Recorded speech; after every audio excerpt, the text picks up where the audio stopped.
ಹ್ಞೂ ಸರ್. ವಿದ್ಯಾರ್ಥಿಗಳೇ, ಇವತ್ತಿನ ದಿವಸ ನಾನು ಅರ್ಥಶಾಸ್ತ್ರದ ಬಿ ವಿಭಾಗದಲ್ಲಿ ಬರುವಂಥ ಒಂದು ಮಹತ್ವದ ಅಧ್ಯಾಯವಾಗಿರುವಂಥ ರಾಷ್ಟ್ರೀಯ ಆದಾಯದ ಲೆಕ್ಕಾಚಾರ, ಇದು ನಮಗೆ ನಮ್ಮ ಈ ವರ್ಷದ ಹೊಸ ಪಠ್ಯದಲ್ಲಿ 30 ಅಂಕಗಳನ್ನು ಹೊಂದಿರುವಂಥ ಒಂದು ಒಳ್ಳೆಯ ಅಧ್ಯಾಯ ಆಗಿದೆ. ಈ ಅಧ್ಯಾಯವನ್ನು ನಾವು ಭಾಳ ಸೂಕ್ತವಾಗಿ ಅರ್ಥ ಮಾಡಿಕೊಂಡ್ರೆ, ಓದಿಕೊಂಡ್ರೆ, ತಯಾರಿ ಮಾಡಿಕೊಂಡ್ರೆ ಅಲ್ಲಿ ನಾವು 30 ಅಂಕಗಳನ್ನು ಪಡೆಯೋದಕ್ಕೆ ತುಂಬ ಸುಲಭ ಆಗ್ತದೆ. ಅದಕ್ಕಾಗಿ ವಿದ್ಯಾರ್ಥಿಗಳು ಇಲ್ಲಿ ಈ ರಾಷ್ಟ್ರೀಯ ಆದಾಯ ಲೆಕ್ಕಾಚಾರ ಈ ಪಾಠದಲ್ಲಿ ಬರುವಂಥ ಕೆಲವೊಂದು ಈ ಸರಿಯಾದ ಉತ್ತರವನ್ನು ಆರಿಸಿ ಬರೆಯಿರಿ, ಅನಂತರ ಬಿಟ್ಟ ಸ್ಥಳ ತುಂಬಿರಿ, ಹೊಂದಿಸಿ ಬರೆಯಿರಿ, ಇಂತಹ ಕ್ವಶನ್ಗಳ ಬಗ್ಗೆ ಸರಿಯಾದ ಗಮನ ವಹಿಸಬೇಕು. ಆಮೇಲೆ 4 ಅಂಕ 2 ಅಂಕದ ಪ್ರಶ್ನೆಗಳು, 4 ಅಂಕದ ಪ್ರಶ್ನೆಗಳು, 4 ಅಂಕದ ಪ್ರಶ್ನೆಗಳು, 6 ಅಂಕದ ಪ್ರಶ್ನೆಗಳು, ಇವುಗಳನ್ನು ಸೂಕ್ತವಾಗಿ ನಾವು ತಯಾರಿ ಮಾಡ್ಕೋಬೇಕು. ಯಾಕೆಂದರೆ ಇದು ಭಾಳ ಒಂದು ಮಹತ್ವದ ಅಧ್ಯಾಯ ಆಗಿದೆ. ಅದಕ್ಕಾಗಿ ವಿದ್ಯಾರ್ಥಿಗಳೇ, ಈಗ ನಾವು 1 ಅಂಕದ 2 ಅಂಕದ ಪ್ರಶ್ನೆಗಳನ್ನು ನಿಧಾನವಾಗಿ ನೋಡ್ತಾ ತಿಳ್ಕೊಳ್ತಾ ಹೋಗೋದು. ಇವುಗಳನ್ನು ನಾವು ತಿಳ್ಕೊಳ್ಳೋದರಿಂದ ನಮಗೆ ಹೆಚ್ಚು ಅಂಕಗಳನ್ನು ಪಡೆಯೋದಕ್ಕೆ ತುಂಬ ಸುಲಭ ಆಗ್ತದೆ ಅನ್ನುವಂಥದ್ದು ನನ್ನ ಒಂದು ವಿಚಾರ. ಅದಕ್ಕೆ ಸರಿಯಾದ ಉತ್ತರವನ್ನು ಆರಿಸಿ ಬರೆಯಿರಿ ಅಂತ ಇದೆ ನೋಡಿರಿ. 1 ಅಂಕದೊಳಗೆ ಸರಿಯಾದ ಉತ್ತರವನ್ನು ಆರಿಸಿ ಬರೆಯಿರಿ ನೋಡಿರಿ. ಸರಿಯಾದ ಉತ್ತರವನ್ನು ಆರಿಸಿ ಬರೆಯಿರಿ. ಸರಿಯಾದ ಉತ್ತರ ಆರಿಸಿ ಬರೆಯಿರಿ. ಸರಿಯಾದ ಉತ್ತರ ಇದರಲ್ಲಿ ಮೊದಲನೇದು ರಾಷ್ಟ್ರೀಯ ವರಮಾನದ ಅಧ್ಯಯನವು ಅಂತ ಇದೆ. ರಾಷ್ಟ್ರೀಯ ವರಮಾನದ ಅಧ್ಯಯನವು ಇಲ್ಲಿ ನಿಮಗೆ 4 ಉತ್ತರಗಳಿವೆ. ಸೂಕ್ಷ್ಮ ಅರ್ಥಶಾಸ್ತ್ರಕ್ಕೆ ಸಂಬಂಧಿಸಿದೆ, ಸಮಗ್ರ ಅರ್ಥಶಾಸ್ತ್ರಕ್ಕೆ ಸಂಬಂಧಿಸಿದೆ, ಸಿ ಸೂಕ್ಷ್ಮ ಮತ್ತು ಸಮಗ್ರ ಎರಡಕ್ಕೂ ಸಂಬಂಧಿಸಿದೆ, ಡಿ ಮೇಲಿನ ಯಾವುದು ಅಲ್ಲ ಅಂತ. ಇಲ್ಲಿ ಉತ್ತರ ಯಾವುದು?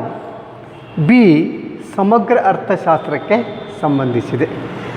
ಬಿ ಸಮಗ್ರ ಅರ್ಥಶಾಸ್ತ್ರಕ್ಕೆ ಸಂಬಂಧಿಸಿದೆ ಅಂತ ಹೇಳಿ. ಇನ್ನು question number 2, NNP = GNP minus.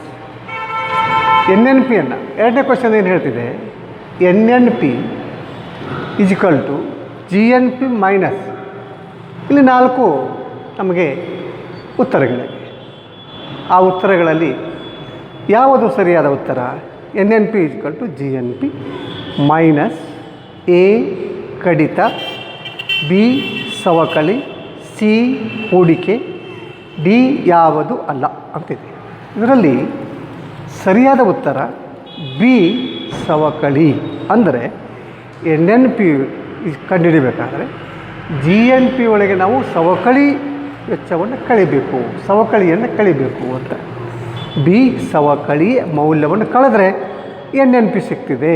ಅದಕ್ಕಾಗಿ NNP = GNP ಮೈನಸ್ ಬಿ ಸವಕಳಿ ಅಂತ ಹೇಳಬೇಕು. ಬಿ. ಇನ್ನು 3, ಪ್ರಸಕ್ತ ಚಾಲ್ತಿ ಬೆಲೆಗಳಲ್ಲಿನ GDP ಮೌಲ್ಯವು. ಕ್ವಶನ್ ನಂಬರ್ 3, ಪ್ರಸಕ್ತ ಚಾಲ್ತಿ ಬೆಲೆಗಳಲ್ಲಿನ GDP ಮೌಲ್ಯವು. ಎ ನೈಜ GDP ಆಗಿದೆ, ಬಿ ಉತ್ಪಾದನಾಂಗಗಳ ವೆಚ್ಚದಲ್ಲಿನ GDP ಆಗಿದೆ, ಸಿ ನಾಮಮಾತ್ರ GDP ಆಗಿದೆ, ಡಿ NDP ಆಗಿದೆ. ಈ 4ರಲ್ಲಿ ಸರಿಯಾದ ಉತ್ತರ ಯಾವುದು? ಪ್ರಸಕ್ತ ಅಂತಂದಾಗ ಅದು ನಾಮಮಾತ್ರನ ಆಗಿರ್ತದೆ. ಅದಕ್ಕೆ ಪ್ರಸಕ್ತ ಚಾಲ್ತಿ ಬೆಲೆಗಳಲ್ಲಿನ GDP ಮೌಲ್ಯವು ನಾಮಮಾತ್ರ GDP ಆಗಿದೆ. ಸಿ ನಾಮಮಾತ್ರ GDP ಆಗಿದೆ ಅಂತ ಹೇಳಬೇಕು. ಇದು ಸರಿಯಾದ ಉತ್ತರ. ಇನ್ನು ಕ್ವಶನ್ ನಂಬರ್ 4, ರಾಷ್ಟ್ರೀಯ ವರಮಾನದಲ್ಲಿ ವಿತರಣೆಯಾಗದ ಲಾಭವನ್ನು ಕಳೆದರೆ ಕ್ವೆಶ್ಚನ್ ನಂಬರ್ 4, ರಾಷ್ಟ್ರೀಯ ವರಮಾನದಲ್ಲಿ ವಿತರಣೆಯಾಗದ ಲಾಭವನ್ನು ಕಳೆದರೆ ಅಲ್ಲಿ 4 ನಮಗೀಗ ಉತ್ತರಗಳಿವೆ. ಎ, ವೆಚ್ಚ ಮಾಡಬಹುದಾದ ವೈಯಕ್ತಿಕ ಆದಾಯ ಲಭಿಸುತ್ತದೆ. ಬಿ, ವೈಯಕ್ತಿಕ ಆದಾಯ ಲಭಿಸುತ್ತದೆ. ಸಿ, ಖಾಸಗಿ ಆದಾಯ ಲಭಿಸುತ್ತದೆ. ಡಿ, ಸಹಾಯಧನ ಲಭಿಸುತ್ತದೆ. ಹೀಗೆ 4 ಉತ್ತರಗಳನ್ನು ಇಲ್ಲಿ ಕೊಡಲಾಗಿದೆ. ಈ 4 ಉತ್ತರಗಳಲ್ಲಿ ಸರಿಯಾದ ಉತ್ತರ ಯಾವುದು? ಬಿ, ವೈಯಕ್ತಿಕ ಆದಾಯ ಲಭಿಸುತ್ತದೆ. ಬಿ, ವೈಯಕ್ತಿಕ ಆದಾಯ ಲಭಿಸುತ್ತದೆ. ಇನ್ನು ಕ್ವೆಶ್ಚನ್ ನಂಬರ್ 5, ಎಲ್ಲ ಉತ್ಪಾದನಾಂಗಗಳ ಪಾವತಿಗಳ ಮೊತ್ತವನ್ನು ಮಾಪನ ಮಾಡುವುದಕ್ಕೆ. ಎಲ್ಲ ಉತ್ಪಾದನಾಂಗಗಳ ಪಾವತಿಗಳ ಮೊತ್ತ. ಎಲ್ಲ ಉತ್ಪಾದನಾಂಗಗಳು ಭೂಮಿ, ಶ್ರಮ, ಬಂಡವಾಳ, ಸಂಘಟನೆ, ಇವು ಉತ್ಪಾದನಾಂಗಗಳು. ಈ ಉತ್ಪಾದನಾಂಗಗಳಿಗೆ ನಾವು ಕೆಲಸ ಮಾಡಿದ್ದಕ್ಕಾಗಿ ಅವುಗಳಿಗೆ ಪಾವತಿ ಮಾಡಬೇಕಾಗ್ತದೆ, ಪ್ರತಿಫಲವನ್ನು ಕೊಡಬೇಕಾಗ್ತದೆ. ಅದನ್ನು ಪ್ರತಿಫಲವನ್ನು ಕೊಟ್ಟರೆ ಅದು ಅವುಗಳ ಪಾಲಿಗೆ ಅದು ಏನಾಗುತ್ತೆ ಅಂದರೆ ಎಲ್ಲ ಉತ್ಪಾದನಾಂಗಗಳ ಪಾವತಿಗಳ ಮೊತ್ತವನ್ನು ಮಾಪನ ಮಾಡುವುದಕ್ಕೆ ಎ, ಉತ್ಪನ್ನ ವಿಧಾನ. ಬಿ, ವೆಚ್ಚದ ವಿಧಾನ. ಸಿ, ಆದಾಯದ ವಿಧಾನ. ಡಿ, ಮೇಲಿನ ಯಾವುದು ಅಲ್ಲ ಅಂತ ಇದೆ. ಇಲ್ಲಿ ಸರಿಯಾದ ಉತ್ತರ ಆದಾಯದ ವಿಧಾನ. ಸಿ, ಆದಾಯದ ವಿಧಾನ ಅಂತ ನಾವಲ್ಲಿ ಉತ್ತರವನ್ನು ರೆಡಿ ಮಾಡ್ಬೋದು. ಹೀಗೆ ಈ 5 ಸರಿಯಾದ ಉತ್ತರವನ್ನು ಆರಿಸಿ ಬರೆಯಿರಿ ಇದರಲ್ಲಿ ಪಡ್ಕೊಂಡು. ಇನ್ನು ನೆಕ್ಸ್ಟು 1, 2, ಖಾಲಿ ಬಿಟ್ಟ ಸ್ಥಳವನ್ನು ಭರ್ತಿ ಮಾಡಿ.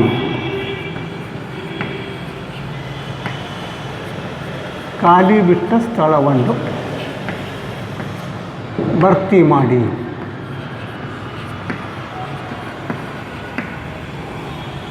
ಕೆಲವೊಂದು ಪ್ರಶ್ನೆಗಳು 6 ಪ್ರಶ್ನೆಗಳನ್ನು ಇಲ್ಲಿ ಅವರು ಖಾಲಿ ಬಿಟ್ಟ ಪ್ರಶ್ನೆಗಳನ್ನು ಕೊಟ್ಟಿದ್ದಾರೆ.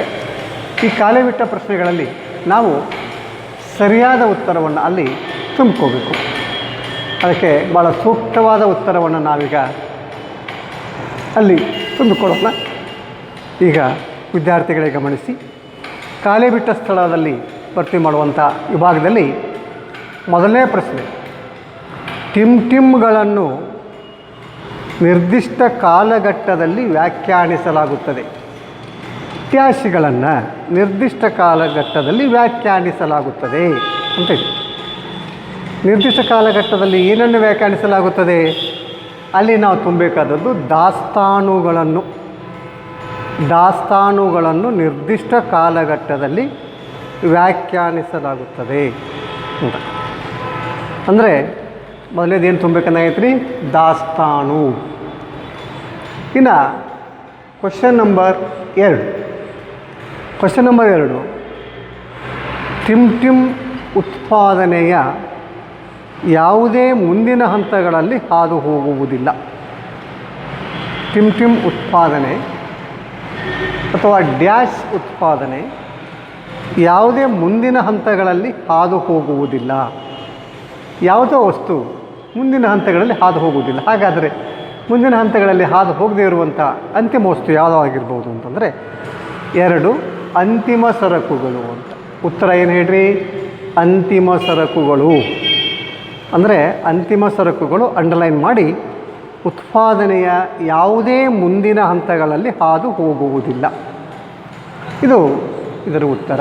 ಹಾಗಾದರೆ 2ನೇ ಪ್ರಶ್ನೆಯ ಉತ್ತರ ಅಂತಿಮ ಸರಕುಗಳು ಅಂತ ಅದನ್ನು ಅಂಡರ್ಲೈನ್ ಮಾಡ್ಕೋಬೇಕು. ಈಗಾಗಲೇ ಸಪ್ಲಿಮೆಂಟ್ರಿ 2019ರಲ್ಲಿ ಪರೀಕ್ಷೆಗೆ ಬಂದಿರತಕ್ಕಂಥ ಒಂದು ಮಹತ್ವದ ಪ್ರಶ್ನೆ ಕೂಡ ಆಗಿದೆ. ಇನ್ನು ಕ್ವೆಶ್ಚನ್ ನಂಬರ್ 3,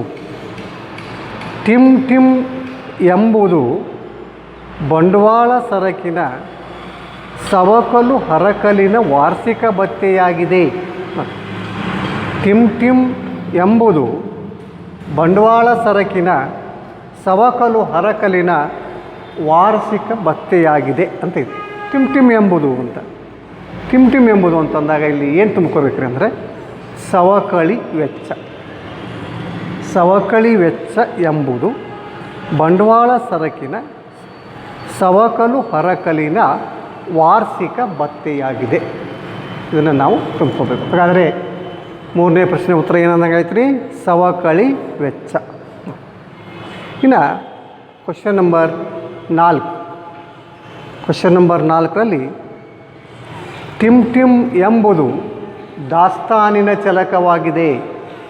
ಟಿಮ್ ಟಿಮ್ ಎಂಬುದು ದಾಸ್ತಾನಿನ ಚಲಕವಾಗಿದೆ. ಯಾವುದು ದಾಸ್ತಾನಿನ ಚಲಕ? ಯಾವುದು? ಉತ್ತರ ತಪಸೀಲು ಪಟ್ಟಿ. ತಪಸೀಲು ಪಟ್ಟಿ ಎಂಬುದು ದಾಸ್ತಾನಿನ ಚಲಕವಾಗಿದೆ. ನೋಡಿ, ಹಾಗಾದರೆ 4ನೆಯ ಪ್ರಶ್ನೆಯ ಉತ್ತರವನ್ನು ನಾವು ಏನನ್ನು ನಾವಿಲ್ಲಿ ಭರ್ತಿ ಮಾಡಬೇಕು ಅಂತಂದರೆ ತಪಸೀಲು ಪಟ್ಟಿ ಅಂತ ಅದನ್ನು ನಾವು ಉತ್ತರವನ್ನು ತುಂಬಿಕೋಬೇಕು. Question number 5. ಮಾಲಿನ್ಯವು ಟಿಮ್ ಟಿಮ್ ಬಾಧ್ಯತೆಗೆ ಒಂದು ಉದಾಹರಣೆಯಾಗಿದೆ. ಮಾಲಿನ್ಯವು ಟಿಮ್ ಟಿಮ್ ಬಾಧ್ಯತೆಗೆ ಒಂದು ಉದಾಹರಣೆಯಾಗಿದೆ. ಮಾಲಿನ್ಯ ಇದು ಯಾವ ಬಾಧ್ಯತೆ? ಬಹುಶಃ ನಿಮಗೆ ಈಗಾಗಲೇ ಗೊತ್ತಾಗಿರ್ಬೋದು ವಿದ್ಯಾರ್ಥಿಗಳಿಗೆ. ಮಾಲಿನ್ಯವು ನಕಾರಾತ್ಮಕ ಬಾಧ್ಯತೆಗೆ ಒಂದು ಉದಾಹರಣೆಯಾಗಿದೆ. ಯಾಕೆಂದರೆ ಈ ಬಾಧ್ಯತೆಗಳಲ್ಲಿ 2 ಪ್ರಕಾರ. ಒಂದು ನಕಾರಾತ್ಮಕ ಬಾಧ್ಯತೆ, ಇನ್ನೊಂದು ಸಕಾರಾತ್ಮಕ ಬಾಧ್ಯತೆ. ಇದು ವಾಯು ಮಾಲಿನ್ಯ ಉಂಟು ಮಾಡ್ತದೆ ಅಂದಮೇಲೆ ನಾವಿಲ್ಲಿ ಇದನ್ನು ಸಕಾರಾತ್ಮಕ ಅನ್ಲಿಕ್ಕೆ ಬರೋದಿಲ್ಲ, ನಕಾರಾತ್ಮಕ ಅಂತ ಹೇಳಬೇಕು. ಅದಕ್ಕೆ ಮಾಲಿನ್ಯವು ಟಿಮ್ ಟಿಮ್ ಬಾಧ್ಯತೆಗೆ ಒಂದು ಉದಾಹರಣೆಯಾಗಿದೆ ಅಂದಾಗ ನಕಾರಾತ್ಮಕ ಬಾಧ್ಯತೆಗೆ ಒಂದು ಉದಾಹರಣೆಯಾಗಿದೆ ಅಂತ ನಾವು ಅದನ್ನು ಹೇಳ್ಬೋದು. ಇನ್ನು ಕ್ವಶನ್ ನಂಬರ್ 6. ಒಂದು ಉದ್ಯಮ ಘಟಕವು ಮಾಡಿದ ನಿವ್ವಳ ಕೊಡುಗೆಯನ್ನು ನಿವ್ವಳ ಕೊಡುಗೆಯನ್ನು ಅದರ ಟಿಮ್ ಟಿಮ್ ಎನ್ನುತ್ತೇವೆ. 6ನೇ ಪ್ರಶ್ನೆ ಇದು. ಒಂದು ಉದ್ಯಮ ಘಟಕವು ಮಾಡಿದ ನಿವ್ವಳ ಕೊಡುಗೆಯನ್ನು ಅದರ ಟಿಮ್ ಟಿಮ್ ಎನ್ನುತ್ತೇವೆ. ಏನಂತಂದರೆ ಅಲ್ಲಿ ತುಂಬಿಕೊಳ್ಳಬೇಕಾದ ಉತ್ತರ ಮೌಲ್ಯವರ್ಧನೆ ಎನ್ನುತ್ತೇವೆ. ಮೌಲ್ಯವರ್ಧನೆ. ಅಲ್ಲಿ ನಾವೇನು ಮಾಡಬೇಕು ಅಂದರೆ ಮೌಲ್ಯವರ್ಧನೆ ಅನ್ನುವ ಉತ್ತರವನ್ನು ತುಂಬಿಕೊಳ್ಬೇಕು. ಹೀಗೆ ನಾವೀಗ ನೋಡಿ ಸರಿಯಾದ ಉತ್ತರವನ್ನು ಆರಿಸಿ ಬರೆಯಿರಿ. ಖಾಲಿ ಬಿಟ್ಟ ಸ್ಥಳವನ್ನು ಭರ್ತಿ ಮಾಡಿ. 11 ಪ್ರಶ್ನೆಗಳಿಗೆ ಇಲ್ಲಿ 11 ಪ್ರಶ್ನೆಗಳಿಗೆ ನಾವೀಗ ಉತ್ತರವನ್ನು ಕಂಡುಕೊಂಡಿದ್ದೇವೆ. ಈಗ ವಿದ್ಯಾರ್ಥಿಗಳೇ ನೆಕ್ಸ್ಟ್ ಕ್ವಶನ್, ಹೊಂದಿಸಿ ಬರೆಯಿರಿ. ಹೊಂದಿಸಿ ಬರೆಯಿರಿ.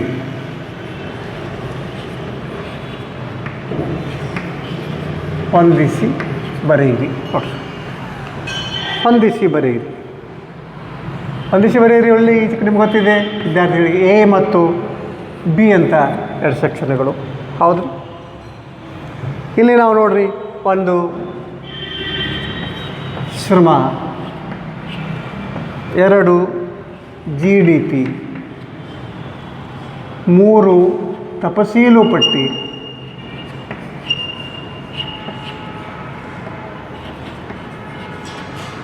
4 PDI,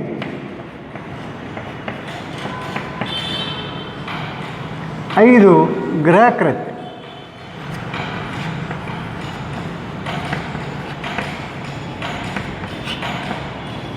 ಹೀಗೆ ಇಲ್ಲಿ A B C D E ಇಲ್ಲಿ ನಾವೇನು ತುಂಬ್ಕೋಬೇಕು ಅನ್ನೋದನ್ನು ನಾವೀಗ ನೋಡಬೇಕು.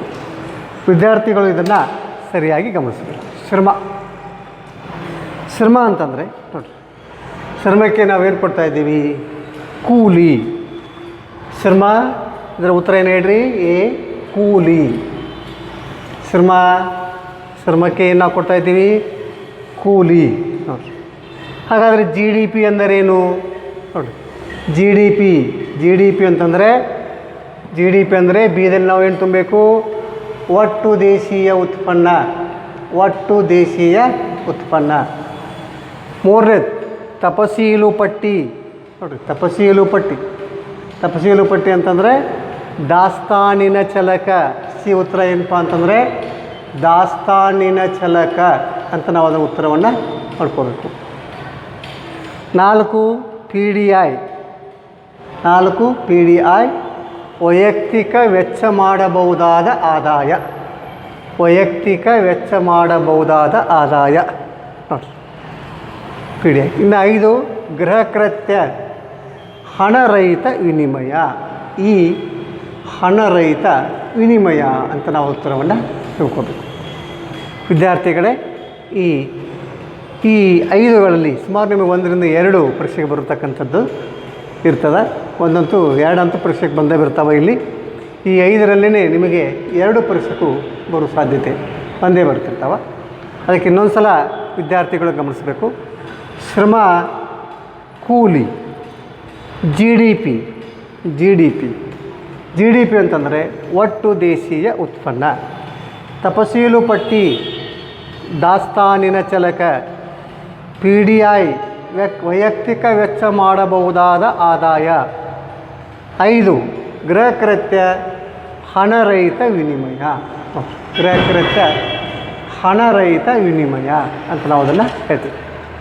ಅಂದರೆ ಈಗಾಗಲೇ ನಿಮಗೆ ಹೋದ ಸಲ ಪರೀಕ್ಷೆಗಳಲ್ಲಿ ಈಗಾಗಲೇ ಬಂದಿರತಕ್ಕಂಥವು 2019 ಮಾರ್ಚ್ದೊಳಗೆ ಶ್ರಮ, ಇಲ್ಲಿ ಹಣರಹಿತ ವಿನಿಮಯ ಬಂದಿದೆ, ಇಲ್ಲಿ ಗೃಹ ಕೃತ್ಯ ಬಂದಿದೆ. ಅಂದರೆ 2 ಅಂಕದ ಪ್ರಶ್ನೆಗಳು ಈಗಾಗಲೇ ಇಲ್ಲಿ ಬಂದಿರೋದರಿಂದ ಇವುಗಳನ್ನು ವಿದ್ಯಾರ್ಥಿಗಳು ತುಂಬ ಗಮನವಿಟ್ಟು ಇವುಗಳನ್ನು ಹೊಂದಿಸಿಕೊಳ್ಳುವಂಥ, ಉತ್ತರಗಳನ್ನು ಗಮನಿಸುವಂಥ ಕಾರ್ಯವನ್ನು ಮಾಡಬೇಕು, ಕೆಲಸ ಮಾಡಬೇಕು.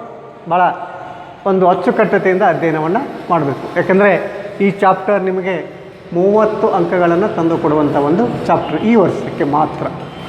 ಅದಕ್ಕಾಗಿ ಇದನ್ನು ನೀವು ಸರಿಯಾಗಿ ಮಾಡಿಕೊಡ್ರಿ. ನೆಕ್ಸ್ಟ್ ನೋಡಿ, ಒಂದು ವಾಕ್ಯ ಅಥವಾ ಒಂದು ಪದದಲ್ಲಿ ಉತ್ತರಿಸಿರಿ ಅಂತ ಇದೆ. ಒಂದು ವಾಕ್ಯ ಅಥವಾ ಒಂದು ಪದದಲ್ಲಿ ಉತ್ತರಿಸಿರಿ.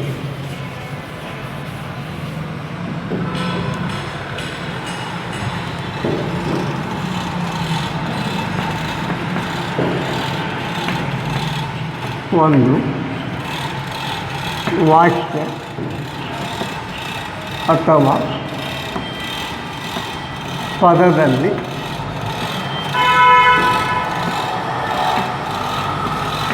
ಉತ್ತರಿಸಿ. ಸುಮಾರು ಇಲ್ಲಿ ಒಂದಿಷ್ಟು ಪ್ರಶ್ನೆಗಳು ನಮಗಿವೆ. ಒಂದು ಪದ ಅಥವಾ ವಾಕ್ಯದಲ್ಲಿ ಉತ್ತರಿಸ್ತಕ್ಕಂಥ ಸುಮಾರು ಒಂದು 10 ಪ್ರಶ್ನೆಗಳು ನಮಗಿಲ್ಲಿ ಒಂದು ವಾಕ್ಯದೊಳಗೆ ಹೇಳ್ಬೋದು, ಅಥವಾ ಒಂದು ಪದದಲ್ಲೂ ಕೂಡ ನಾವೇನು ಮಾಡ್ಬೋದು ಅಂದರೆ ಇಲ್ಲಿ ಹೇಳ್ಬೋದು. ವಿದ್ಯಾರ್ಥಿಗಳೇ, ಮೊದಲನೇದು, ಅಂತಿಮ ಸರಕುಗಳೆಂದರೆ ಏನೆಂದು ಅರ್ಥೈಸುವಿರಿ? ಒಂದು ವಾಕ್ಯದಾಗ ಹೇಳ್ರಿ, ಅಂತಿಮ ಸರಕುಗಳೆಂದರೆ ಏನೆಂದು ಅರ್ಥೈಸುವಿರಿ? ಅಂತಿಮ ಸರಕುಗಳೆಂದರೆ ಅಂತಿಮ ಅನುಭೋಗಕ್ಕೆ ಸಿದ್ಧವಿರುವ ಸರಕನ್ನು ಅಂತಿಮ ಸರಕು ಎನ್ನುವರು. ಉತ್ತರ ಅಂದರೆ ಆ ವಸ್ತುಗಳು ಅಂತಿಮ ಅನುಭವಕ್ಕೆ ತಯಾರಾಗಿರಬೇಕು. ಚಹಾ, ಕಾಫಿ, ಹಣ್ಣು ಇತ್ಯಾದಿ, ಸಕ್ಕರೆ, ಹಾಲು ಇವೆಲ್ಲ ಅಂತಿಮ ಸರಕುಗಳು, ನೇರವಾಗಿ ನಾವು ಅನುಭೋಗ ಮಾಡ್ತೀವಿ. ಅದಕ್ಕಾಗಿಯೇ ಅವುಗಳಿಗೆ ನಾವೇನಂತೀವಿ ಅಂದರೆ ಅಂತಿಮ ಸರಕುಗಳೆಂದರೆ ಏನೆಂದು ಅರ್ಥೈಸ್ತೀವಿ ಅಂತಂದರೆ ಅಂತಿಮ ಅನುಭೋಗಕ್ಕೆ ಸಿದ್ಧವಿರುವ ಸರಕನ್ನು ಅಂತಿಮ ಸರಕು ಎನ್ನುವರು. ಅಂತಿಮ ಸರಕು ಅಂತ ನಾವು ಅದನ್ನು ಕರಿತೀವಿ. ನೋಡಿ, ಕ್ವಶನ್ ನಂಬರ್ 2, CPI ಅನ್ನು ವಿಸ್ತರಿಸಿ. ಕ್ವಶನ್ ನಂಬರ್ 2, CPI ಅನ್ನು ವಿಸ್ತರಿಸಿ. CPI ಅನ್ನು ವಿಸ್ತರಿಸಿ ಅಂತ ಕೇಳ್ತಾರೆ. CPI ಅಂದರೆ ಏನು? Consumer price index. Consumer price index, ಗ್ರಾಹಕರ ಬೆಲೆ ಸೂಚಾಂಕ. ಕನ್ಸ್ಯೂಮರ್ ಪ್ರೈಸ್ ಇಂಡೆಕ್ಸ್, ಗ್ರಾಹಕರ ಬೆಲೆ ಸೂಚಾಂಕ. ಅದನ್ನು ನಾವಲ್ಲಿ 2ನೇ ಪ್ರಶ್ನೆಗೆ ಉತ್ತರವನ್ನು ನೋಡಬೇಕು. ಕ್ವಶನ್ ನಂಬರ್ 3, GNP MP ಅನ್ನು ವಿಸ್ತರಿಸಿ. GNP MP ಅನ್ನು ವಿಸ್ತರಿಸಿ. GNP ಅಂದರೆ ಗ್ರಾಸ್ ನ್ಯಾಷನಲ್ ಪ್ರಾಡಕ್ಟ್. GNP ಅಂದರೆ ಗ್ರಾಸ್ ನ್ಯಾಷನಲ್ ಪ್ರಾಡಕ್ಟ್. MP ಐತಲ್ಲ, at market price. Gross national product at market price, ಮಾರುಕಟ್ಟೆಯ ಬೆಲೆಯಲ್ಲಿ ಒಟ್ಟು ರಾಷ್ಟ್ರೀಯ ಉತ್ಪನ್ನ. ಮಾರುಕಟ್ಟೆಯ ಬೆಲೆಯಲ್ಲಿ ಒಟ್ಟು ರಾಷ್ಟ್ರೀಯ ಉತ್ಪನ್ನ ಅಂತ ಕನ್ನಡದಲ್ಲಿ ಬರಿಬಹುದು. ಇಲ್ಲಾಂದರೆ gross national product at market price ಅಂತ ನಾವು ಅದಕ್ಕೆ ಉತ್ತರವನ್ನು ಕೊಡ್ಬೋದು. ಪ್ರಶ್ನೆ 4, ನಿವ್ವಳ ಮೌಲ್ಯವರ್ಧನೆಯನ್ನು ಹೇಗೆ ಪಡೆಯುವಿರಿ? ನಿವ್ವಳ ಮೌಲ್ಯವರ್ಧನೆಯನ್ನು ಹೇಗೆ ಪಡೆಯುವಿರಿ? ಒಟ್ಟು ಮೌಲ್ಯವರ್ಧನೆಯಲ್ಲಿ ಸವಕಳಿ ವೆಚ್ಚ ಕಳೆದರೆ ನಿವ್ವಳ ಮೌಲ್ಯವರ್ಧನೆಯು ದೊರೆಯುತ್ತದೆ. ಒಟ್ಟು ಮೌಲ್ಯವರ್ಧನೆ ಒಳಗೆ ನಾವೇನು ಉತ್ಪಾದನೆ ಮಾಡಿರ್ತೀವಿ, ಒಟ್ಟು ಉತ್ಪಾದನೆಯಲ್ಲಿ ಏನು ವರ್ಧನೆ ಆಗಿರ್ತಿದೆ, ಏನು ಹೆಚ್ಚಾಗಿರ್ತಿದೆ, ಆ ಒಟ್ಟು ಉತ್ಪಾದನೆಯೊಳಗೆ ನಾವು ಉತ್ಪಾದನೆಗೆ ತಗಲಿರ್ತಕ್ಕಂಥ ಸವಕಳಿ ವೆಚ್ಚವನ್ನು ನಾವೇನು ಮಾಡಬೇಕ್ರಿ ಅಂದರೆ ಕಳೀಬೇಕು.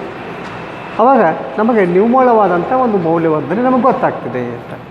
ಅದಕ್ಕೆ ನಿವ್ವಳ ಮೌಲ್ಯವರ್ಧನೆಯನ್ನು ಹೇಗೆ ಪಡೆಯುವಿರಿ ಅಂತ ಕೇಳಿದಾಗ, ಒಟ್ಟು ಮೌಲ್ಯವರ್ಧನೆಯಲ್ಲಿ ಸವಕಳಿ ವೆಚ್ಚವನ್ನು ಕಳೆದರೆ ಉಳಿಯುವುದೇ ನಿವ್ವಳ ಮೌಲ್ಯವರ್ಧನೆ.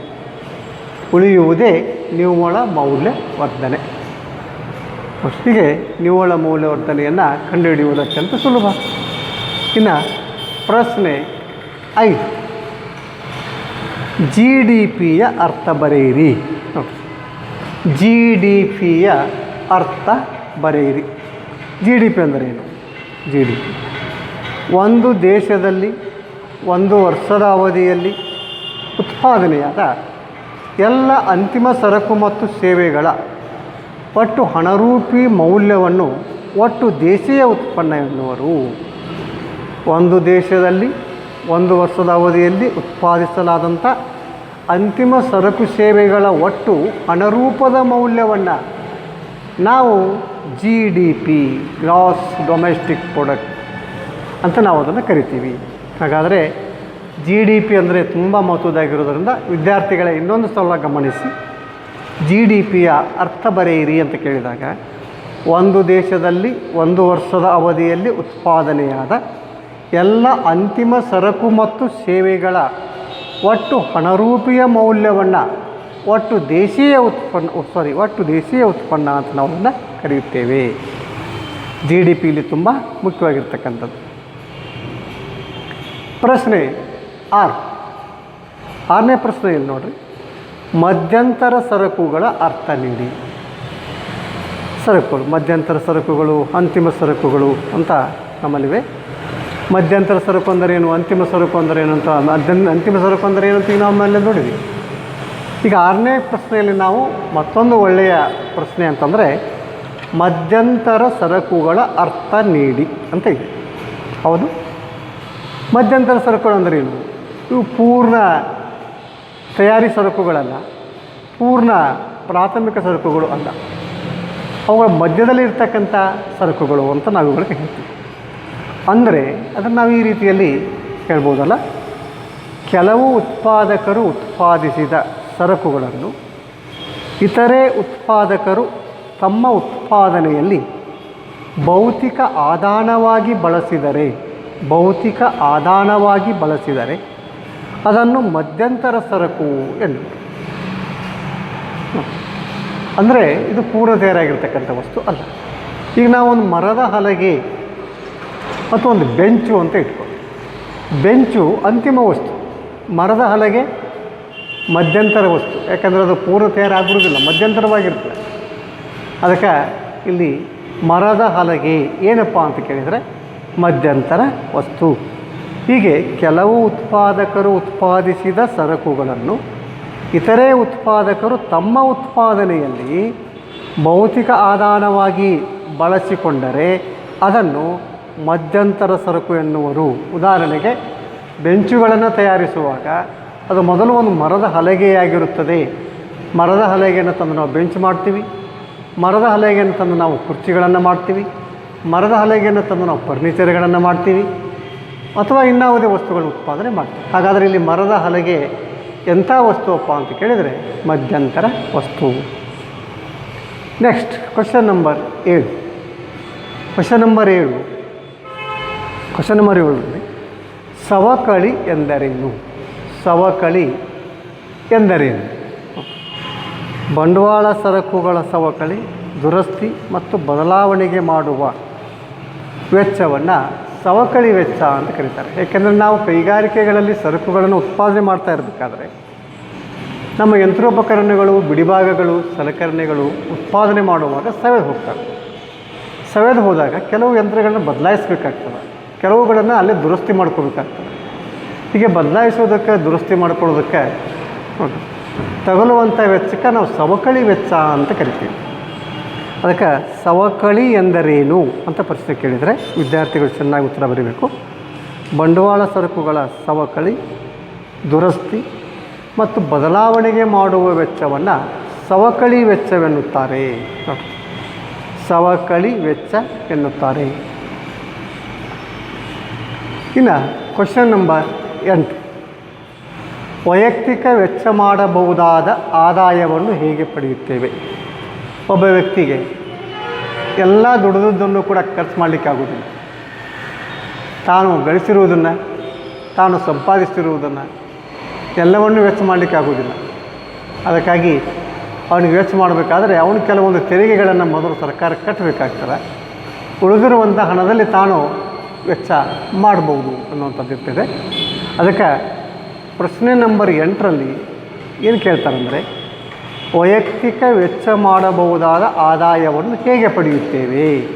ಉತ್ತರ ನೋಡ್ರಿ, ವೈಯಕ್ತಿಕ ಆದಾಯದಲ್ಲಿ ವೈಯಕ್ತಿಕ ನೇರ ತೆರಿಗೆಗಳನ್ನು ಪಾವತಿ ಮಾಡಿದ ನಂತರ ಅನುಭೋಗಕ್ಕಾಗಿ ಉಳಿಯುವ ಆದಾಯವೇ ವೈಯಕ್ತಿಕ ವೆಚ್ಚ ಮಾಡಬಹುದಾದ ಆದಾಯ. ಅಂದರೆ ಅವನ ಆದಾಯದಲ್ಲಿ ಆತ ತನ್ನ ನೇರ ತೆರಿಗೆಗಳ ಮೌಲ್ಯವನ್ನು ಕಳಿಬೇಕು.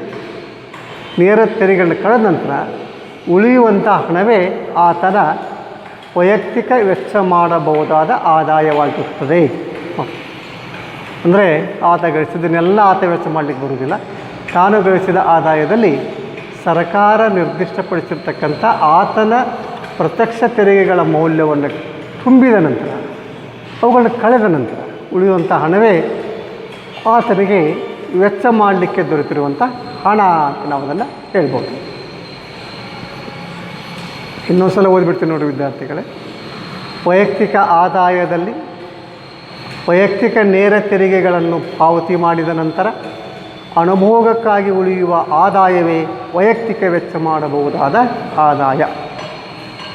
ನೆಕ್ಸ್ಟ್ ಕ್ವಶನ್ ನಂಬರ್ 9, ಮಾರುಕಟ್ಟೆಯ ಬೆಲೆಯಲ್ಲಿ GVA ಸಮೀಕರಣವನ್ನು ಬರೆಯಿರಿ ಅಂತ ಇದೆ. ಮಾರುಕಟ್ಟೆಯ ಬೆಲೆಯಲ್ಲಿ GVA ಸಮೀಕರಣವನ್ನು ಬರೆಯಿರಿ. ಉತ್ತರ GVA MP ಮೂಲ ಬೆಲೆಗಳಲ್ಲಿ GVA ಪ್ಲಸ್ ನಿವ್ವಳ ಉತ್ಪನ್ನ ತೆರಿಗೆಗಳು. ಇಷ್ಟು ನೀವನ್ನು ಬರೆದರೆ ಸಾಕು. GVA MP ಮೂಲ ಬೆಲೆಗಳಲ್ಲಿ GVA ಪ್ಲಸ್ ನಿವ್ವಳ ಉತ್ಪನ್ನ ತೆರಿಗೆಗಳು. ಇದು GVಯ ಸಮೀಕರಣ ಅಂತ ನಾವೆಲ್ಲ ಹೇಳ್ತೀವಿ. ನೆಕ್ಸ್ಟ್ ಕ್ವಶನ್ ನಂಬರ್ 10, GDP ಹಣ ಪ್ರಸಾರಣ ಎಂದರೇನು? GDP ಹಣ ಪ್ರಸಾರಣ ಎಂದರೇನು? ನೈಜ GDPಗೆ ನಾಮಮಾತ್ರ GDPಯ ಅನುಪಾತವನ್ನು GDPಯ ಹಣ ಪ್ರಸರಣಕ ಎನ್ನುವರು. ಇದು ಇಂಪಾರ್ಟೆಂಟ್ ಕ್ವಶನ್. GDP ಹಣ ಪ್ರಸರಣ ಎಂದರೇನು? ನೈಜ GDP ಮತ್ತು ನಾಮಮಾತ್ರ GDP ಅಂತ ಎರಡಿರ್ತವೆ. ನೈಜ GDP ಮೂಲ ಬೆಲೆಗಳಲ್ಲಿ, ನಾಮಮಾತ್ರ GDP ಪ್ರಸಕ್ತ ಬೆಲೆಗಳಲ್ಲಿ. ಇವುಗಳ ನಡುವಿನ ಅನುಪಾತವನ್ನು GDPಯ ಹಣ ಪ್ರಸರಣಕ ಎನ್ನುತ್ತಾರೆ. ಇನ್ನೊಂದು ಸಲ ಹೇಳ್ತೀನಿ ನೋಡಿ ವಿದ್ಯಾರ್ಥಿಗಳೇ. GDP ಹಣ ಪ್ರಸರಣ ಎಂದರೇನು? ನೈಜ GDPಗೆ ನಾಮಮಾತ್ರ GDPಯ ಅನುಪಾತವನ್ನು GDPಯ ಅನುಪ್ರಸರಣಕ ಎನ್ನುವರು. ಹೀಗೆ ನಾವು 10 ಪ್ರಶ್ನೆಗಳನ್ನು ನಾವಿಲ್ಲಿ ಈಗ ಕಂಡುಕೊಂಡಿದ್ದೇವೆ. ಇನ್ನು 2 ಅಂಕದ ಪ್ರಶ್ನೆಗಳು. ಇನ್ನು 2 ಅಂಕದ ಪ್ರಶ್ನೆಗಳು.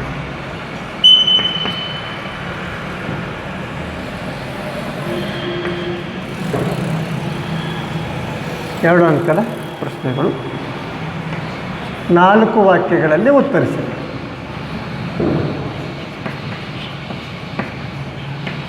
4 ವಾಕ್ಯಗಳಲ್ಲಿ ಉತ್ತರಿಸಿ.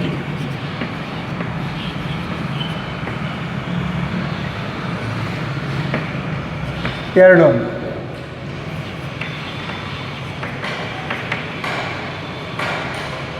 2 ಅಂಕಗಳು.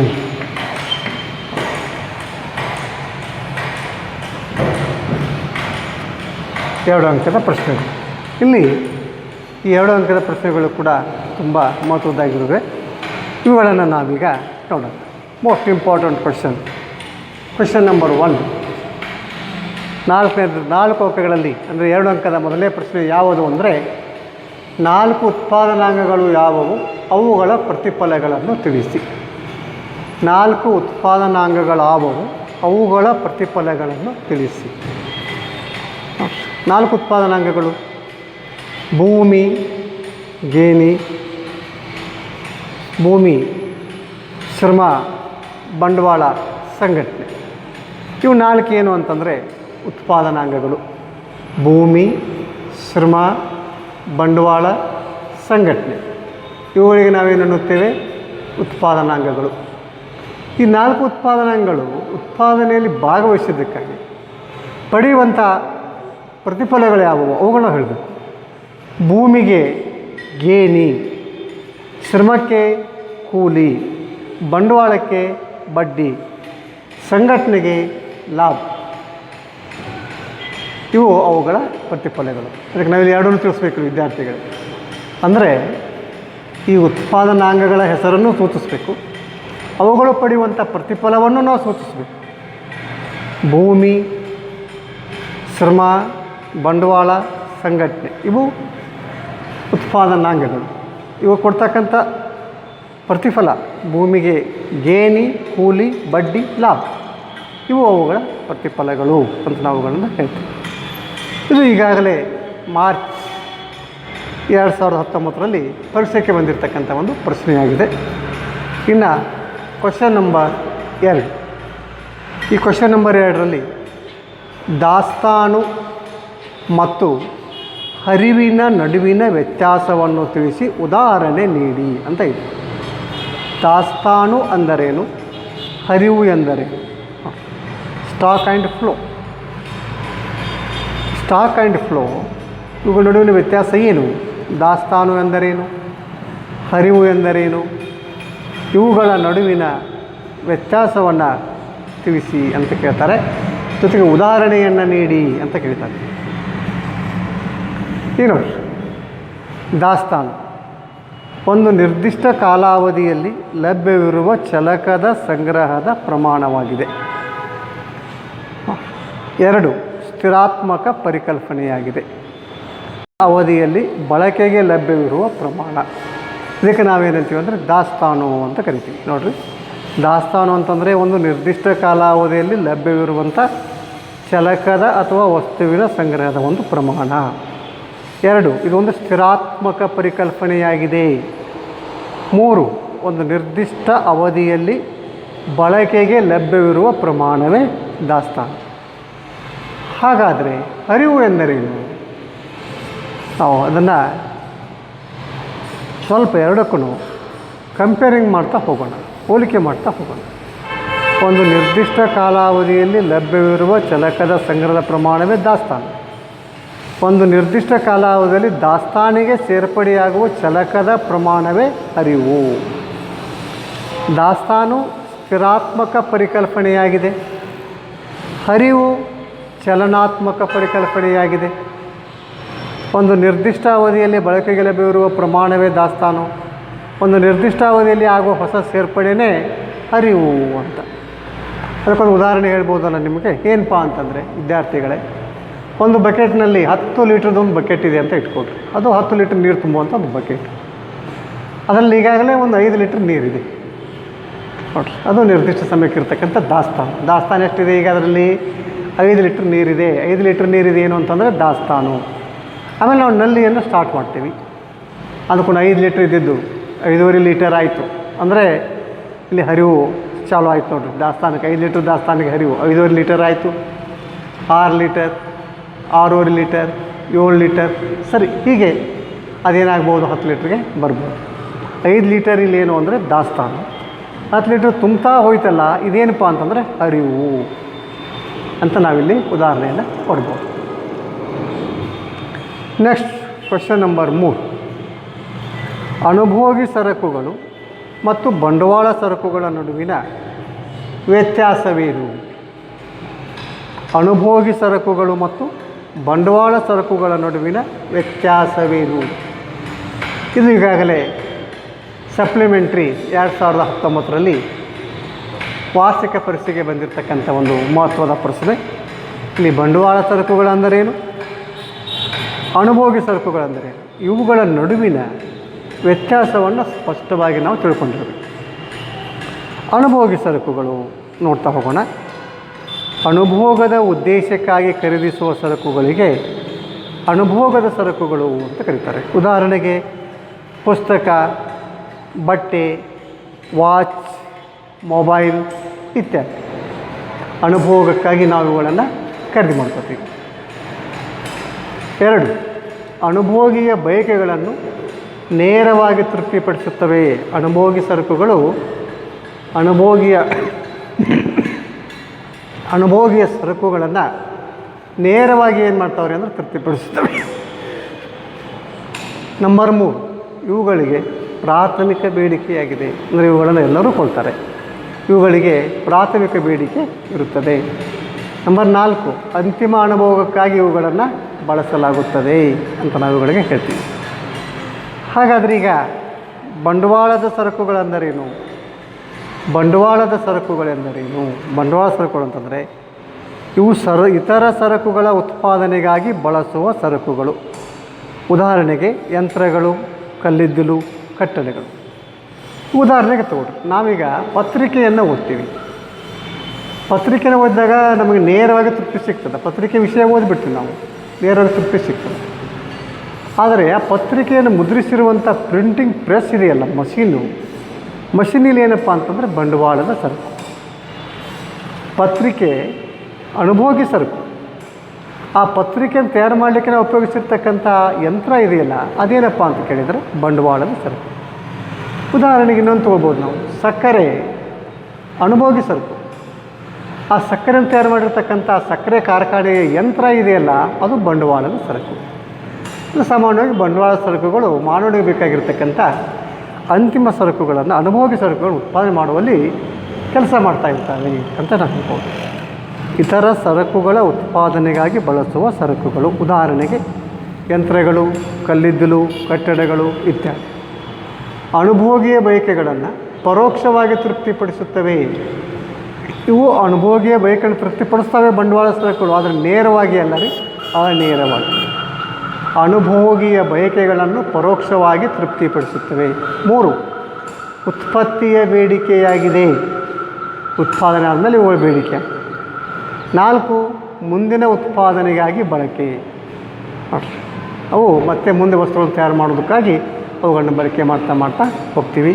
ಇದನ್ನು ನಾವೇನಂತೀವಿ ಅಂದರೆ ಅನುಭೋಗಿ ಸರಕುಗಳು ಮತ್ತು ಬಂಡವಾಳ ಸರಕುಗಳ ನಡುವಿನ ವ್ಯತ್ಯಾಸ ಅಂತ ನಾವನ್ನ ಕರಿತೀವಿ. Next question number 4. GDPಯ ಅಂದರೆ ರಾಷ್ಟ್ರೀಯ ವರಮಾನದ ಮಾಪನದ 3 ವಿಧಾನಗಳನ್ನು ತಿಳಿಸಿ. ಇದು ಭಾಳ ಇಂಪಾರ್ಟೆಂಟ್ ಕ್ವೆಶ್ಚನ್. ವಿದ್ಯಾರ್ಥಿಗಳು GDPಯನ್ನು ಅಂದರೆ ಇದರ ಅರ್ಥ ರಾಷ್ಟ್ರೀಯ ವರಮಾನವನ್ನು ಮಾಪನ ಮಾಡ್ತಕ್ಕಂಥ 3 ವಿಧಾನಗಳನ್ನು ನಾವು ತಿಳಿಸ್ಬೇಕೀಗ. ಹಾಗಾದರೆ ರಾಷ್ಟ್ರೀಯ ವರಮಾನವನ್ನು ಅಂದರೆ GDPಯನ್ನು ಮಾಪನ ಮಾಡುವಂಥ 3 ವಿಧಾನಗಳನ್ನು ಯಾವುವು ಅಂತಂದರೆ, 1. ಉತ್ಪನ್ನದ ವಿಧಾನ, ಪ್ರಾಡಕ್ಟ್ ಮೆಥಡ್. 2. ವೆಚ್ಚದ ವಿಧಾನ, ಎಕ್ಸ್ಪೆಂಡಿಚರ್ ಮೆಥಡ್. 3. ಆದಾಯದ ವಿಧಾನ, ಇನ್ಕಮ್ ಮೆಥಡ್. ಹೀಗೆ 3 ವಿಧಾನಗಳ ಮುಖಾಂತರ ನಾವೇನು ಮಾಡ್ಬೋದು ಅಂದರೆ ರಾಷ್ಟ್ರೀಯ ವರಮಾನವನ್ನು ಅಳತೆ ಮಾಡಲಿಕ್ಕೆ ಸಾಧ್ಯ ಇದೆ. ಹಾಗಾದರೆ ವಿದ್ಯಾರ್ಥಿಗೆ ಇನ್ನೊಂದು ಸಲ ಹೇಳ್ತೀನಿ ನೋಡಿರಿ. ಉತ್ಪನ್ನದ ವಿಧಾನ, 2. ವೆಚ್ಚದ ವಿಧಾನ, 3. ಆದಾಯದ ವಿಧಾನ. ಹೀಗೆ ಈ 3 ವಿಧಾನಗಳನ್ನು ಬಳಸಿ ನಾವು ರಾಷ್ಟ್ರೀಯ ವರಮಾನ ಅಥವಾ GDPಯನ್ನು ಮಾಪನ ಮಾಡುತ್ತೇವೆ. Next question number 5. ಬಾಹ್ಯತೆಗಳೆಂದರೇನು, ಏನೆಂದು ಅರ್ಥೈಸುವಿರಿ? ಅದರ 2 ವಿಧಗಳನ್ನು ತಿಳಿಸಿ. ಬಾಹ್ಯತೆಗಳೆಂದರೇನು, ಏನೆಂದು ಅರ್ಥೈಸುವಿರಿ, ಅದರ 2 ವಿಧಗಳನ್ನು ತಿಳಿಸಿ ಅಂತ ಪ್ರಶ್ನೆ ಇದೆ. ತುಂಬ ಇಂಪಾರ್ಟೆಂಟ್ ಕ್ವಶನ್.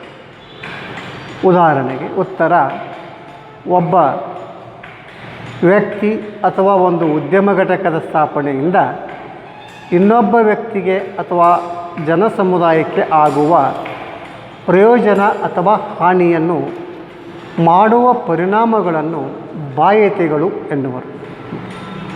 ಒಬ್ಬ ವ್ಯಕ್ತಿ ಅಥವಾ ಒಂದು ಉದ್ಯಮ ಘಟಕದ ಸ್ಥಾಪನೆಯಿಂದ ಇನ್ನೊಬ್ಬ ವ್ಯಕ್ತಿಗೆ ಅಥವಾ ಒಂದು ಸಮುದಾಯಕ್ಕೆ ಆಗುವಂಥ ಪ್ರಯೋಜನವೂ ಆಗ್ಬೋದು ಅಥವಾ ಹಾನಿಯನ್ನು ಆಗ್ಬೋದು. ಈ ಪ್ರಯೋಜನ ಮತ್ತು ಹಾನಿಯ ಪರಿಣಾಮಗಳನ್ನು ನಾವೇನಂತೀವಿ ಅಂದರೆ ಬಾಹ್ಯತೆ ಅಂತ ಕರಿತೀವಿ, ಬಾಹ್ಯತೆಗಳು ಅಂತ ಕರಿತೀವಿ. ಇಂಥ ಬಾಹ್ಯತೆಗಳ ವಿಧಗಳಲ್ಲಿ ಎಷ್ಟಿದಾವ್ರಿ ಅಂದರೆ 2 ವಿಧಗಳು. ಒಂದು ಸಕಾರಾತ್ಮಕ ಬಾಹ್ಯತೆ, ಇನ್ನೊಂದು ನಕಾರಾತ್ಮಕ ಬಾಹ್ಯತೆ. ಅನುಕೂಲಕರ ಬಾಹ್ಯತೆ, ಅನಾನುಕೂಲಕರ ಬಾಹ್ಯತೆ ಅಂತ ನಾವು ಅದನ್ನು ಆ ರೀತಿಯಲ್ಲಿ ಹೇಳ್ಬೋದು. ಸಕಾರಾತ್ಮಕ ಬಾಹ್ಯತೆ, ನಕಾರಾತ್ಮಕ ಬಾಹ್ಯತೆ. ಉದಾಹರಣೆಗೆ ತಗೊಂಡ್ರೆ, ಈಗ ನಮ್ಮೂರಿನಲ್ಲಿ ಒಂದು ರಾಸಾಯನಿಕ ಗೊಬ್ಬರ ಕಾರ್ಖಾನೆಯನ್ನು ಕಟ್ಟಿದರು ಅಂತ ಇಟ್ಕೊಳ್ಳಿ.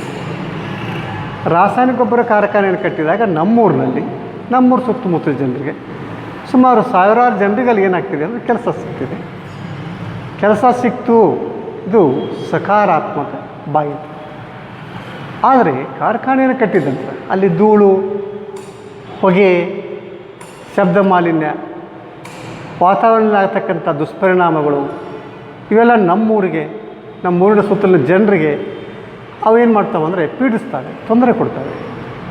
ಅಲ್ಲಿ ಆಗ್ತಕ್ಕಂಥ ಶಬ್ದ ಮಾಲಿನ್ಯ, ಜಲ ಮಾಲಿನ್ಯ, ವಾಯು ಮಾಲಿನ್ಯ, ಆಮೇಲೆ ವಾತಾವರಣದ ಪ್ರತಿಕೂಲತೆಗಳು, ಇವೆಲ್ಲ ಒಳಗೆ ನಾವೇನಂತೀವಿ ಅಂತಂದರೆ ನಕಾರಾತ್ಮಕ ಬಾಹ್ಯತೆ. ಉದ್ಯೋಗ ಸಿಕ್ಕಿದೆ, ಸಕಾರಾತ್ಮಕ ಬಾಹ್ಯತೆ. ವಾಯು ಮಾಲಿನ್ಯ ಆಗಿದೆ, ಜಲ ಮಾಲಿನ್ಯ ಆಗಿದೆ, ವಾತಾವರಣದಲ್ಲಿ ಪ್ರತಿಕೂಲತೆ ಉಂಟಾಗ್ತಾ ಇದೆ, ಜನರ ಆರೋಗ್ಯದ ಮೇಲೆ ದುಷ್ಪರಿಣಾಮ ಉಂಟಾಗ್ತಾ ಇದೆ. ಇದು ಏನಪ್ಪ ಅಂತಂದರೆ ಇದು ನಕಾರಾತ್ಮಕ ಬಾಹ್ಯತೆ. ಹೀಗೆ ನಾವು ಯೋಜನೆಯನ್ನು ಜಾರಿಗೆ ತಂದಾಗ ಅಲ್ಲಿ ಸಕಾರಾತ್ಮಕ ಬಾಹ್ಯತೆಗಳು, ನಕಾರಾತ್ಮಕ ಬಾಹ್ಯತೆಗಳು 2 ಏನಾಗ್ತಾವ್ರಿ ಅಂದರೆ ಕಂಡುಬರ್ತಾ ಇರ್ತಾರೆ.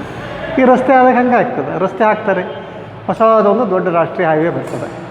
ಹೈವೇ ಬಂದಾಗ ಹೊಲದ 2 ಬದಿಗಳಲ್ಲಿ ಆ ಹೊಲದ ರೇಟು, ದರ ಹೆಚ್ಚಾಗ್ತದೆ.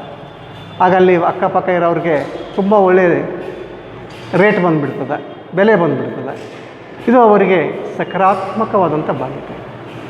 ಆದರೆ ಎಡವಡಗಳಲ್ಲಿ ಮನೆಗಳು ಕಟ್ಟಿಕೊಂಡು ವಾಸಿಸುವವರಿಗೆ ಹಗಲು ರಾತ್ರಿ ಗಾಡಿಗಳ ಶಬ್ದ, ಅಲ್ಲಿ ಧೂಳು, ವಾತಾವರಣ ಆಗ್ತಕ್ಕಂಥ ಅನಾನುಕೂಲಗಳು ಇವೆಲ್ಲ ಉಂಟಾಗೋದ್ರಿಂದ ಇರೋರಿಗೆ ಏನಾಗ್ತದೆ ಅಂತಂದರೆ ತೊಂದರೆ ಆಗ್ತದಲ್ಲ. ಆ ತೊಂದರೆಯನ್ನೇ ನಾವೇನಂತೀವಿ ಅಂತಂದರೆ ನಕಾರಾತ್ಮಕ ಬಾಹ್ಯತೆ ಅಂತ ನಾವು ಅದನ್ನು ಕರಿತೀವಿ.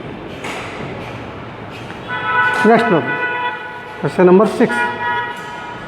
GDP MP = GDP FCಯ ಸಮೀಕರಣವನ್ನು ಬರೆಯಿರಿ ಅಂತ ಇದೆ. GDP MP = C + I + G + X - M ಅಥವಾ GDP MP ಪ್ಲಸ್ ನಿವ್ವಳ ಪರೋಕ್ಷ ತೆರಿಗೆಗಳು. GDP FC = GDP MP - NIT. GDP FC = GDP MP - ನಿವ್ವಳ ಪರೋಕ್ಷ ತೆರಿಗೆಗಳು ಅಂತ. ಇದನ್ನು ವಿದ್ಯಾರ್ಥಿಗಳು ಸ್ವಲ್ಪ 1-2 ಸಾರಿ ಬರೆದು ಪ್ರಾಕ್ಟೀಸ್ ಮಾಡ್ಕೊಳ್ಳೋದು ಒಳ್ಳೆಯದು. ಯಾಕೆಂದರೆ ಇದನ್ನು ಸ್ವಲ್ಪ ಕನ್ಫ್ಯೂಷನ್ ಉತ್ತರ ಆಗಿರೋದ್ರಿಂದ ಈ ಸಮೀಕರಣವನ್ನು 1-2 ಸಲ ಬರೆದು ರೂಢಿ ಮಾಡಿಕೊಂಡು ಒಳ್ಳೆಯದು ಆಗಿದೆ ಅಂತ ಹೇಳ್ಬೋದು. ನೆಕ್ಸ್ಟ್ ಇನ್ನೊಂದು ನೋಡಿ, ನಿಮ್ಮ ಕೊನೆಯ ಪ್ರಶ್ನೆ ನಾಮಮಾತ್ರ ಮತ್ತು ನೈಜ GDPಗಳ ನಡುವಿನ ವ್ಯತ್ಯಾಸವನ್ನು ಬರೆಯಿರಿ ಅಂತ. ಇದು ತುಂಬ ಇಂಪಾರ್ಟೆಂಟ್ ಕ್ವಶನ್ ಆಗಿದೆ. ಇದು 2019 ಸಪ್ಲಿಮೆಂಟಲ್ಲಿ ಬಂದಿರತಕ್ಕಂಥ ಪ್ರಶ್ನೆ. ಚಾಲ್ತಿ ವರ್ಷದ ಬೆಲೆಯಲ್ಲಿ ಲೆಕ್ಕಾಚಾರ ಮಾಡಲಾದ GDPಯನ್ನು ನಾಮಮಾತ್ರ GDP ಎನ್ನುತ್ತಾರೆ. ಯಾವುದೇ ಒಂದು ಆಧಾರ ವರ್ಷದ ಬೆಲೆಗಳಲ್ಲಿ ಲೆಕ್ಕಾಚಾರ ಮಾಡಲಾದ GDPಯನ್ನು ನೈಜ ಮಾತ್ರ GDP ಎಂದು ಕರೆಯುತ್ತಾರೆ. ನಾಮಮಾತ್ರ GDP ಮತ್ತು ನೈಜ ಮಾತ್ರ GDPಗಳ ನಡುವಿನ ವ್ಯತ್ಯಾಸವನ್ನು ಸರಿಯಾಗಿ ನಾವಿಲ್ಲಿ ಏನು ಮಾಡ್ಕೋಬೇಕ್ರಿ ಅಂದರೆ ಗಮನಿಸಬೇಕು. ನಾಮಮಾತ್ರ ಚಾಲ್ತಿ ವರ್ಷದ ಬೆಲೆಗಳಲ್ಲಿ ಲೆಕ್ಕಾಚಾರ ಮಾಡಿದರೆ ಅದು ನಾಮಮಾತ್ರ GDP.